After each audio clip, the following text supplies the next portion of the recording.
만추엔 광개토 대왕비가 서있어 스무자 훨씬 넘는 돌비서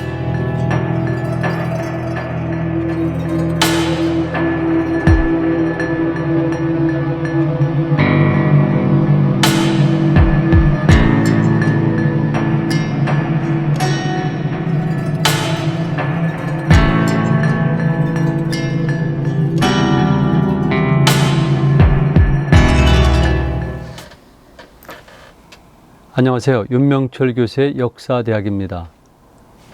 저는 동국대학교에서 역사학을 연구하면서 학생들을 가르치고 있습니다. 제가 주로 연구하는 분야는 고구려사와 함께 동아시아 해양사이고요. 그리고 몇 년 전부터는 유라시아 지역에 대한 집중적인 연구와 답사를 하고 있습니다. 동아시아 해양사를 연구하는 과정 속에서 필연적으로 대두되는 것은 바로 동아시아의 해양 영토 갈등과 분쟁이 됩니다. 그래서 지난해 말에는 동아시아의 영토 분쟁과 역사 갈등의 연구란 제목의 책을 내기도 했습니다. 그리고 동아시아 영토 갈등이 앞으로 추후 격화되고 심화될 것이라고 예측하고요. 그 과정 속에서 우리의 문제를 정확하게 짚어야 된다는 주장을 했습니다만 최근에 들어서 다시 이렇게 복잡한 문제들이 발생했습니다. 2019년도 7월 하순경에 일어난 이 독도와 연관된 사건은 그 전까지 있었던 독도 문제에 대한 우리의 시각과 대응 태도를 완전히 바뀌게 만들었습니다. 이전에는 독도 문제는 단순하게 영토의 문제, 그리고 늘 갈등을 벌일 수밖에 없는 한일 간의 문제로 인식했었는데, 이제는 실제로 독도 문제가 발생하게 된 배경과 과정과 마찬가지로, 즉 100년 전 이전과 마찬가지로 이제는 독도 문제가 한일 양국의 단순한 감정이나 조그만 영토 문제가 아니라 동아시아의 국제질서의 전변 과정, 나아가선 세계질서의 재편과도 연관되어 있고 우리 민족의 운명과도 직결될 수 있다는 사실을 알려주게 됐습니다.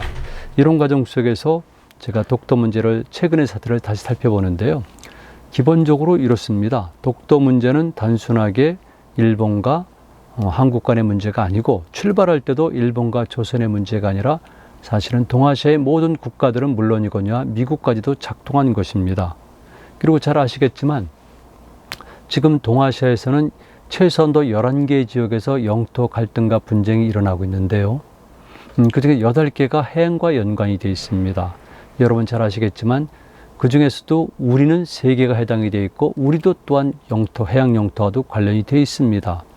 잠깐 제가 살펴보게 되면은 중국과 동남아시아 국가들 간에는 남중국 계획 분쟁이라고 해서 이것은 정말 G2 체제와 더불어서 굉장히 미중 패권 경쟁과 직결되어 있다 보니까 언제 실질적인 충돌이 생길지 모르는 경황이고요. 그리고 또 한 가지 중국과 우리 간에 일어나는 것은 지난 시간에 제가 말씀드렸습니다만 바로 이오도 문제가 되겠습니다. 그리고 중국과 일본 간에 일어나는 갈등은 센카쿠, 즉 조도 영토 분쟁이 있고, 그리고 일본과 러시아는 독도 문제와도 간접적으로 연관이 되지만 북방 사계도서, 즉 남쿠릴 열도 분쟁이 있습니다. 그리고 우리와 러시아 간에는 녹둔도 분쟁이 있고요. 그 밖에도 여러 가지 논쟁들이 있습니다. 이렇게 국제질서 속에서 영토 갈등이 곳곳에서 벌어지는 가운데 각 국가들은 당연히 국가의 생존을 위해서 또는 국가 이익을 위해서 이 문제에 적극적으로 대응할 수밖에 없는데요.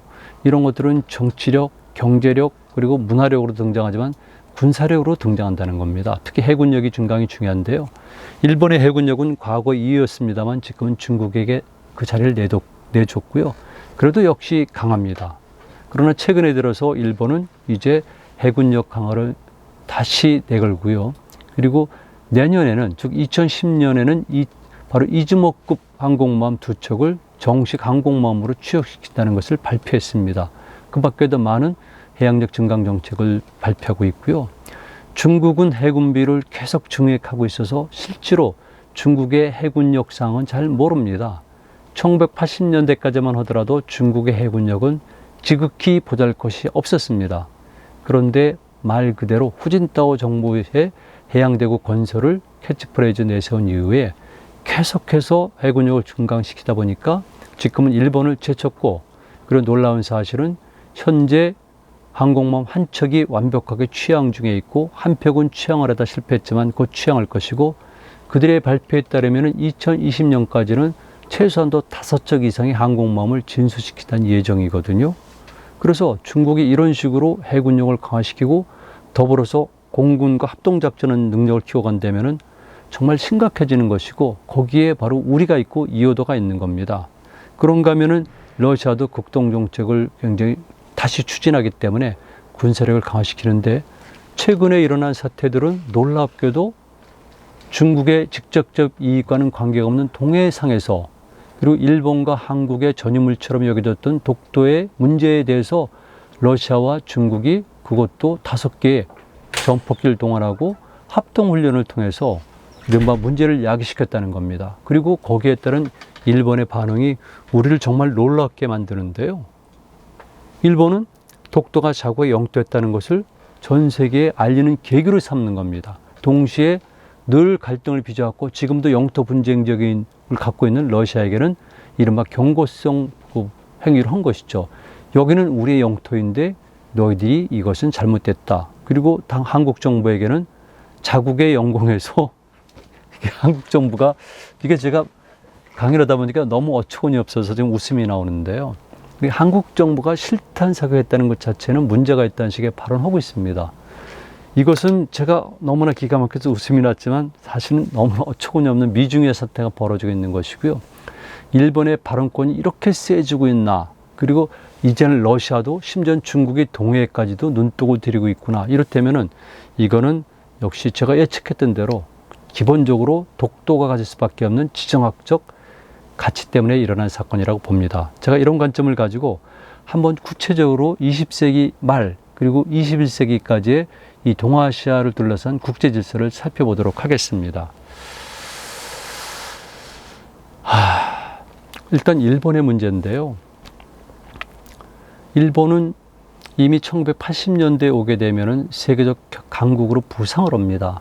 비록 프라자 협정을 통해서 80년대 후반에 경제가 주춤한 건 사실이지만 일본은 아시아 태평양 전체를 목표로 하고 동남아시아를 엔화 경제권으로 구축하려는 노력도 기울였고, 심지어는 IMF가 발생한 이후에도 AMF라는 일본이 주도하는 바로 아시아 이런 그 펀드를 조성하겠다는 구상까지 내놓을 만큼 일본은 끊임없이 아시아 지역에 대한 자국의 영향력을 확대시키려고 하고 있습니다.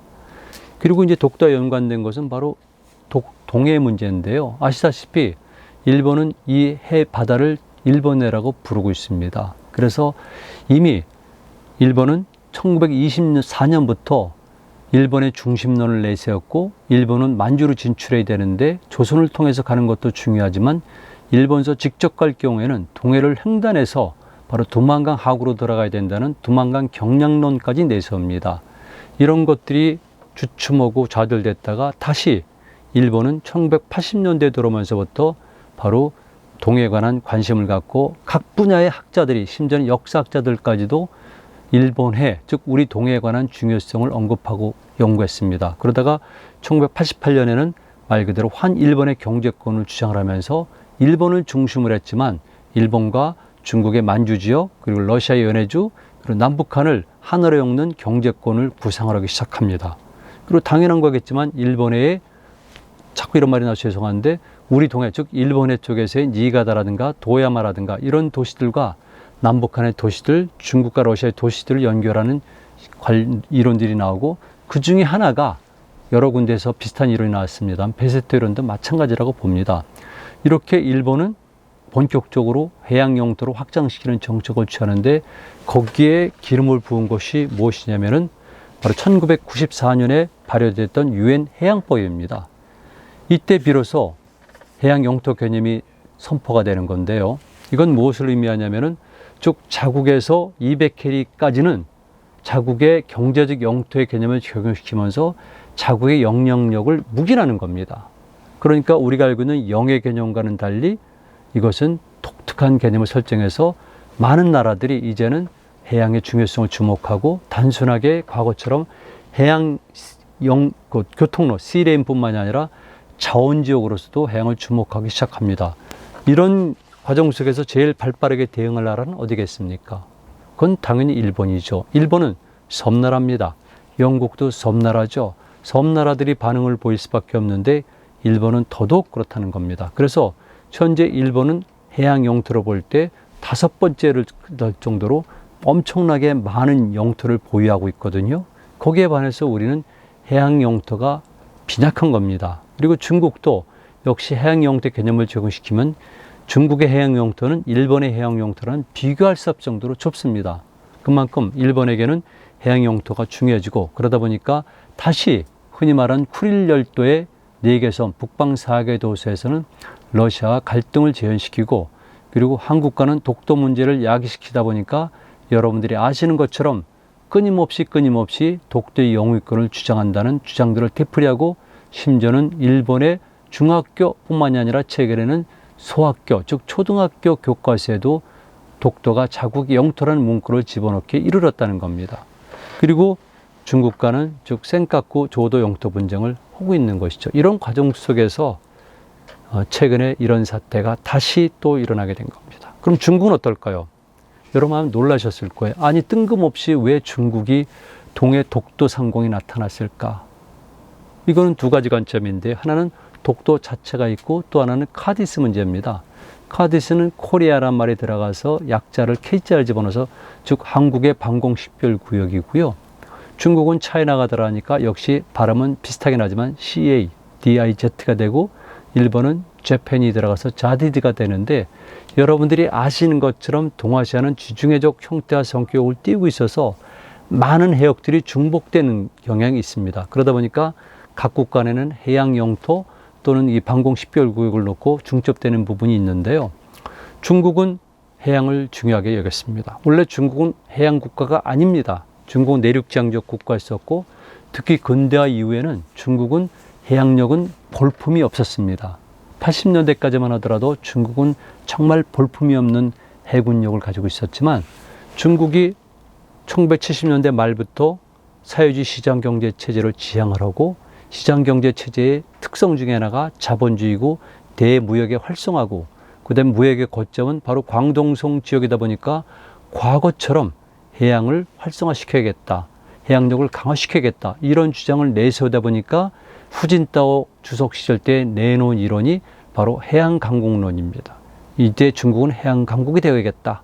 그리고 군비를 확장시키고, 뒤를 이어서 시진핑이 등장하면서 신형 대국 관계도 있지만은 1대1로 전략을 추진하면서, 일로 전략은 말 그대로 중국의 광동성을 기점으로 해서 동남아시아, 인도양, 그리고 수에즈운하 거쳐서 유럽까지 가는 항로를 다시 활성화시킨다는 것이고, 이 모델을 삼은 것이 바로 명나라 초기에 있었던 정화의 대원정입니다. 그러니까 중국은 이제 해양 국가를 선언하고, 그런 과정 속에서 당연히 동해에 관심을 가질 수밖에 없는데, 동해에 관심을 갖는 문제는 몇 가지가 있습니다. 첫 번째는 만주의 문제입니다. 만주는 누구의 땅입니까? 역사적으로 우리 입장에서는 우리의 땅이고요. 중국은 중국의 땅이고, 특히 동북공정의회는 완벽하게 그 지역에 있었던 모든 것들도 중국의 역사와 나라라고 규정을 하는 겁니다. 예를 들면 고조선, 고구려, 발해도 중국 역사라고 보는 것이죠. 그래서 중국의 입장에서는 동북공정을 통해서 만주는 자국의 현실적인 영토이면서 역사적 영토였던 것을 재확인하고 만주를 발전시키는 전략의 전초 단계를 선언한 겁니다. 그래서 후진타오가 추진한 것이 동북진흥계획이고, 그와 맞물리는 것이 동북공정이거든요. 그러니까 이런 면에서 만주는 중요하고요. 두 번째는 한민족의 통일에 대비한 포석이라는 측면도 있습니다. 그리고 이제 세 번째가 동해 문제랑 직결되어 있는데요. 흔히 말하는 연해준 남부지역, 북부지역은 중국인들은 청나라의 영토였다고 보는 겁니다. 중국인들의 지도를 보면은 청나라 시대 때 오늘날의 사할린도 중국 영토로 표시한 것들이 있습니다. 그리고 1860년도에 러시아가 빼앗아서 말 그대로 함대사령부를 만든 곳이 블라디보스톡이거든요. 동쪽을 정복하다는 의미가 있는데, 그 블라디보스토크의 청나라식 이름은 해삼위입니다. 해삼이 많이 나오고 있는 군사지역, 이런 뜻이가 되는 거죠. 그만큼 여기는 중국의 영토인데, 중국은 1860년을 기점으로 해서 연해주 일대의 모든 땅과 함께 바다를 빼앗겼으니까 이제는 동해로 진출할 수가 없는 겁니다. 중국이 동해로 진출해야 됩니다. 중국이 해양국가를 지향합니다. 중국의 경쟁 상대는 러시아, 일본, 그리고 미국이 있는데 그러기 위해서 중국은 해양작전을 원활히 해야 되는데 그러기 위해서는 동해가 필수적입니다. 동해로 나가게 되면 말 그대로 홋카이도와 사할린 사이로 빠져나가는 또 빠져나갈 수가 있고, 그리고 나아가서는 오츠케로도 나갈 수가 있는 것이죠. 그러면서 볼 때 중국은 자국의 영토를 수복한다는 차원에서도, 동해로 진출한다는 전략적 차원에서도, 그리고 미국과 러시아와 일본을 바로 목에 칼을 겨눈다는 입장에서도 동해로 진출해야 되는데 그건 불가능합니다. 왜? 도망하고의 20km가 되는 부분은 러시아와 그리고 북한이 장악하고 있기 때문에 갈 수가 없는 것이죠. 그래서 중국이 대안으로 제시한 것이 낮은 선봉지구의 경제적 진출입니다. 낮은 선봉지구의 부두 건설에 참여하고 일부들을 50년간 조퇴했다는 것은 중국의 군사력 또는 중국의 해군력이 활동한다는 것을 뜻합니다. 이거 경제하는 사람들은 이해 못하지만 역사적 사례를 보면 너무나 당연한 것이고요. 19세기 말에 한국, 즉 한반도 둘러싸고도 이와 유사한 일들이 너무나 많았습니다. 그러니까 중국의 입장에서는 이제 동해로 진출해야 되는데 동해에 대한 영향력을 강화시키기 위해서 뭔가 중국에 활동을 해야 됩니다. 그랬을 때 빌미를 준 것이 독도 문제라고 볼 수가 있습니다. 그래서 묘하게도 러시아가 합동작전을 통해서 바로 한국의 카디스 그리고 독도 영공과 연관된 일들이 벌어졌다는 것은 중국과 러시아가 일정하게 협력관계를 맺고 중국이 동해에서 활동하는 명분을 러시아가 만들어줬다고 보는 것이 옳죠. 그러나 결국 역학구도로 볼 때 중국과 러시아는 갈등, 충돌 관계가 될 수밖에 없습니다. 그러나 한시적으로 중국과 러시아가 일본, 미국 그리고 여기에 대응하기 위해서 독도에 나타나면서 독도 또는 동해를 일단 중국이 연관된 지역으로 세계에 알리는 데 성공한 겁니다. 자, 그럼 러시아는 어떻을까요? 러시아도 마찬가지죠. 러시아는 반드시 동해를 진출해야만 되기 때문에 부단히 몇백 년간에 걸쳐서 극동 시베리아와 극동 지역에 진출했고, 그리고 잘 아시는 것처럼 1860년도에 베이징 지역을 통해서 연해주 지역과 그 다음에 동해 쪽을 확보하게 된 겁니다. 그리고 그 위에 쪽 오다가 1991년도에 블라디보스토크 연설을 통한 다음에 92년도 개방을 해서 지금은 저도 굉장히 많이 다녀왔고 최근에는 한국 사람들이 성수기는 하루에 3,000명이 방문할 정도로 블라디보스토크는 완전히 개방된 겁니다.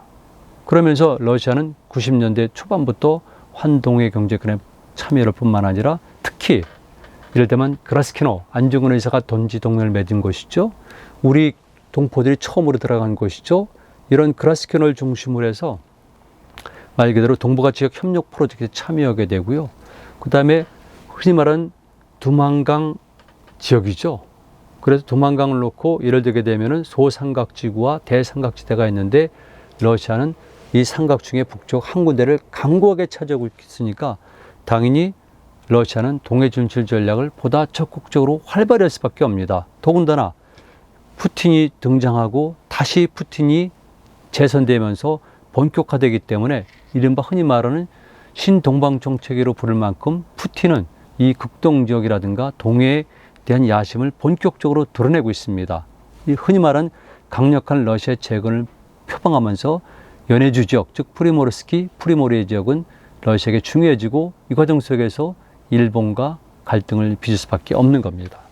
그리고 이제 최근에 들어서는 푸틴 대통령이 블라디보스토크의 중요성을 강조하면서 아셈 정상회의도 열었거든요.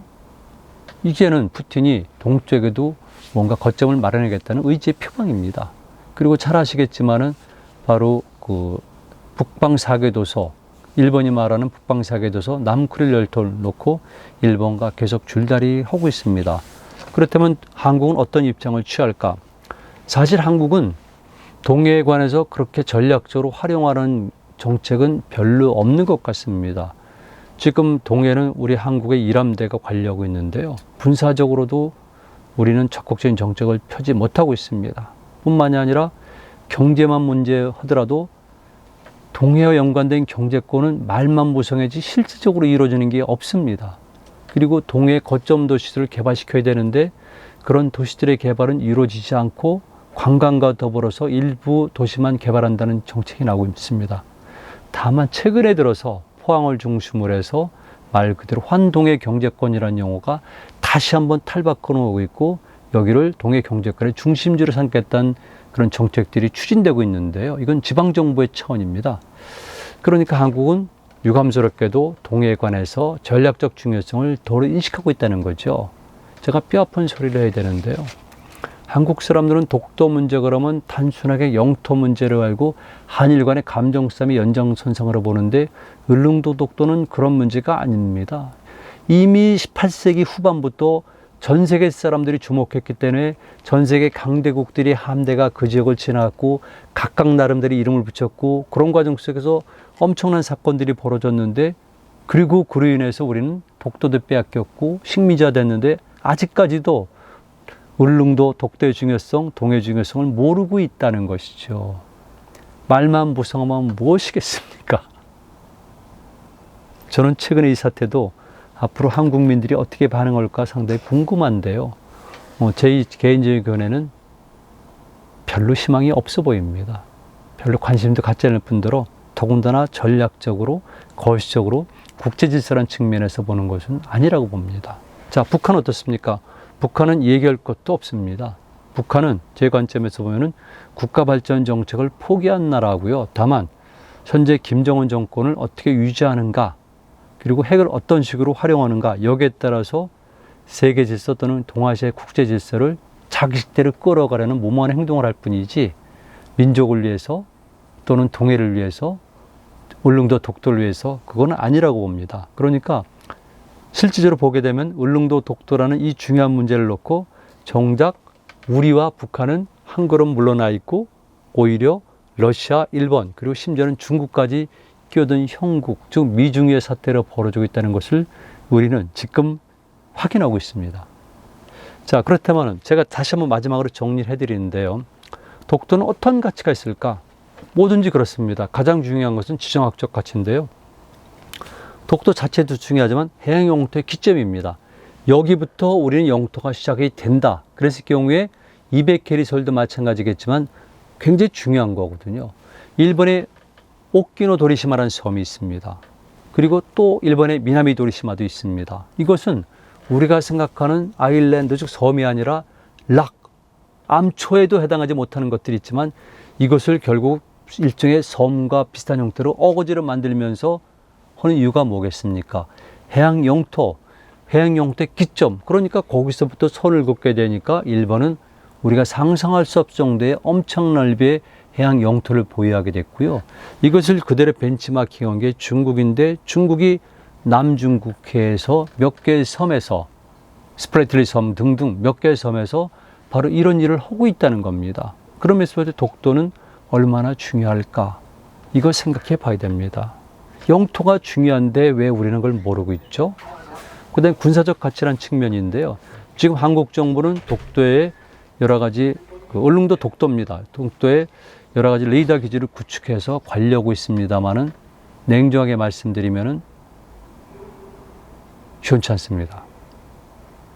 그 독도에 상주하는 것은 군대가 아니라 해양 경찰입니다. 그리고 얼마나 군사적으로 중요한가?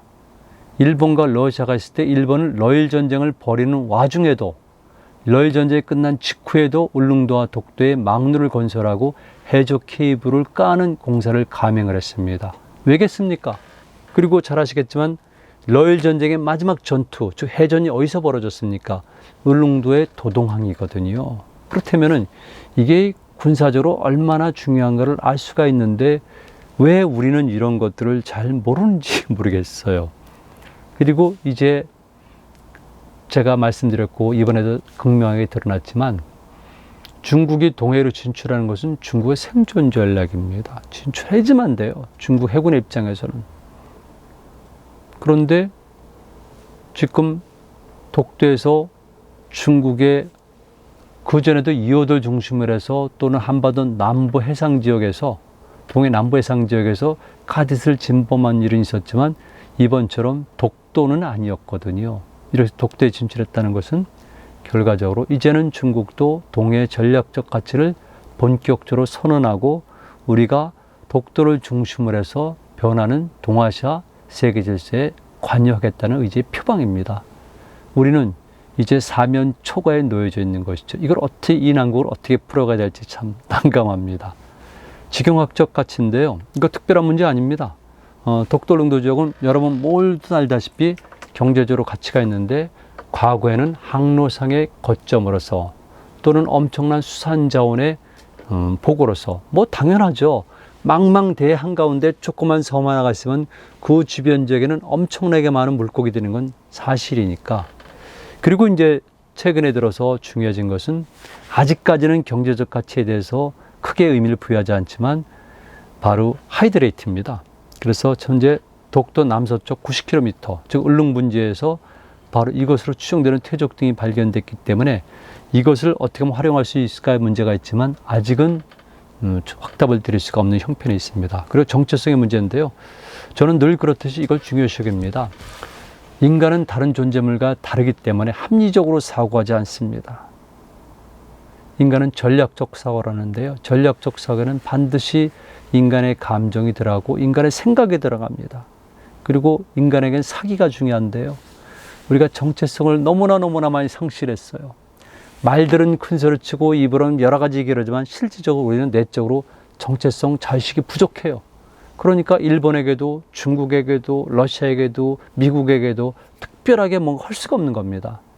이걸 어떻게 부정할 수가 있어요? 그런데 이렇게 정체성의 문제가 있는데 정체성이 상실한다면 저는 집단의 생존이 문제가 생긴다고 보고 그리고 구성원들의 공동체 의식도 파괴된다고 보는데 이호도 문제도 그렇지만 독도 문제를 이런 식으로 내팽개쳐 준다면 저는 문제가 있다고 봅니다. 많은 사람들이 반발해요. 내팽개줬다고? 아니 독도에 관해서 이렇게 관심을 갖고 있는데 많은 국민들이 성원하고 있는데 독도재단도 있는데 그거 아니죠. 독도를 구체적으로 이해해야 된다는 겁니다. 제가 계속 강의를 해 가겠습니다만 독도 문제가 왜 발생했는가를 단순하게 동해 문제나 독도의 문제가 아니라 당시 조선의 운명, 동아시아 국제질서 재편, 세계질서, 영국까지 동원되고 미국까지 관련된 세계질서의 한 과정으로 보면은 독도 문제의 시각, 지금 일어나고 있는 이런 미중의 사태도 이해할 수가 있는 것이죠. 그리고 더 확실히 알아야 되는 거 아닙니까? 독도가 왜 중요한가? 독도는 어떻게 이루어졌는가? 독도에서는 어떠한 역사들이 있었는가? 그리고 우리는 그것을 관리를 잘못해서 어떻게 됐고 우리가 식민지화 상태겠고 지금은 이런 일이 벌어지는가? 이런 것들이 중요하지 대책 없이 목소리만 높이는 것은 어떤 면에서는 오히려 독도 문제를 어렵게 하는 것이죠. 이제 가짜 애국주의자들, 가짜 민족주의자들은 좀 사라졌으면 좋겠고요.